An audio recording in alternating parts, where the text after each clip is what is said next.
Jagdishpur. Balaji recording studio Jadavpur. जाता ने ससुरा हम नहीं छोड़ा के, जाता ने ससुरा हम नहीं छोड़ा के, खुश रही ह तू अपन घरवा बसा के। ना करे बियाह भले मर जाई बूढ़ा के, जाता रे तो जोरे कबो मिलत रही है आके।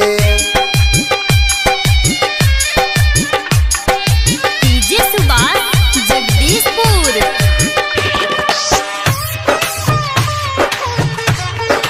Balaji recording studio Jadavpur.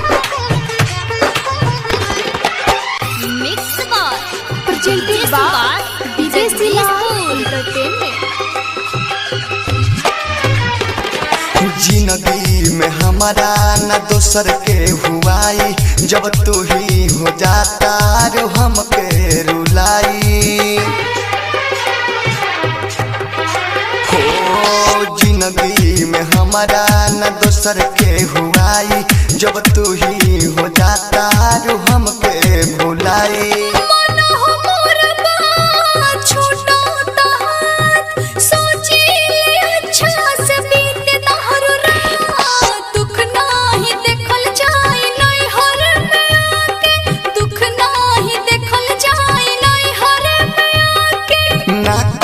बियाह भले मर जाई बूढ़ा के, जाता रे तो जोरे कबो मिलत रही है आके।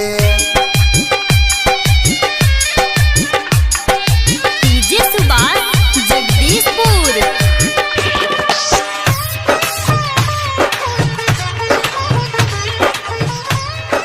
Presented by Videshi entertainment. Mix bar DJ Subhash Jagdishpur.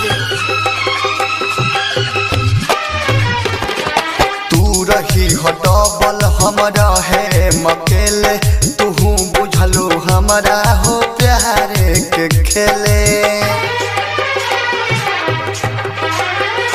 हो तू रही हो डबल हम रहे मकेले, तू बुझलो हमारा तो प्यारे के खेले।